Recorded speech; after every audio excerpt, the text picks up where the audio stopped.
안녕하세요. 따뜻한 복지사를 꿈꾸는 따복TV입니다. 제가 지난 시간에는 부유한 의무자에 대한 질문 댓글들에 대해서 말씀드렸고요. 이번 시간에는 근로능력 유무의 판정에 대한 좀 Q&A 시간을 가지려고 해요.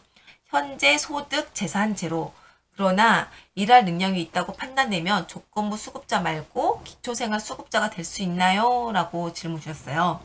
제가 예전에 말씀드렸었는데 수급자 선정 여부는 크게 네 가지를 본다고 했죠. 수급자 가구 소득, 수급자 가구의 재산, 부양무자의 부양 능력 정도, 또 수급자의 근로 능력 여부를 본다고 했는데요. 지금 여기에서 4번 수급자 근로 능력 여부가 안 되는 거죠. 그러면 수급자가 될 수가 없는데요. 이 근로 능력이 있다면 일을 하는 조건으로 수급비를 받는 조건부 수급자가 돼요.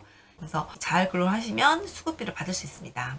그 다음 9번 질문을 보시면 남 49살이고 혼자 살고 현재 간암에 걸려 간 절제 수술을 받고 일도 못하고 있는 상태입니다.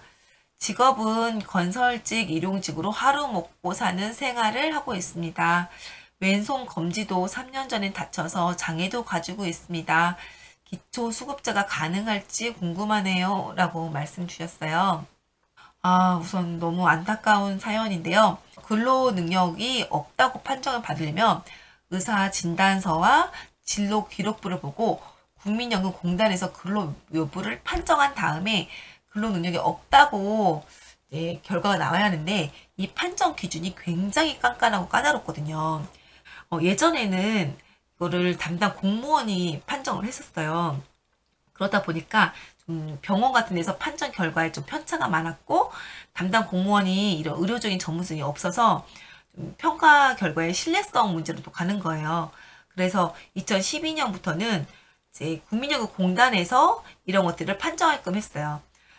그랬더니 이 공단에서는 장애 판정과 거의 비슷한 수준의 기준을 적용해서 제가 볼 때는 일을 할 수 없는 분인데도 근로 무능력자로 인정을 안 하는 거예요. 그래서 예전에 좀 의사와 담당 공무원이 판정할 때보다 실격률이 30% 이상 늘었다고 해요. 그러면 대체 근로 능력이 없는 수급자는 누구냐? 먼저 65세 이상의 노인입니다. 사실 65세 이상의 어르신 중에서 좀 정정한 분들이 많이 계셔서 근로 능력이 있다고 보시는 분들도 계시는데 어쨌든 65세 이상의 어르신 같은 경우에는 근로 능력이 없다고 정부에서는 보고 있고요. 20세 미만의 중고교 재학생의 경우에도 근로 능력이 없다고 봐요. 사실 20세 미만의 중고교 학생들도 아르바이트를 많이 하고 있는데요. 어쨌든 근로 능력이 없다고 보고요. 이분들이 근로를 해서 소득을 벌면 좀 이렇게 공지하는 부분들이 있거든요. 제가 유튜브 커뮤니티에 이런 부분을 올렸으니까 좀 참고해 보시면 좋을 것 같고, 또 중증 장애인, 장애인 복지법상 1에서 4급까지 해당하시는 분들은 근로 능력이 없다고 봐요. 희귀 난치성 질환자인 분들도 근로 능력이 없다고 보고 있고요. 장기 요양 1, 2, 3, 4, 5급 판정자는 근로 능력도 없다고 보고 있어요. 또 암 환자는 5년간, 중증 화상 환자는 1년 6개월간, 그러니까 18개월간 근로 능력이 없다고 보고 있어요. 또 임신해서부터 출산 후 6개월까지 지난 임산부의 경우에도 근로 능력이 없다고 보고 있고요. 공익근무요원이나 상근 예비역의 경우에도 근로 능력이 없다고 보고 있죠. 또 미취학 자녀는 종일 양육해야 해서 근로가 불가능하신 분들도 근로 능력이 없다고 보고 있고요.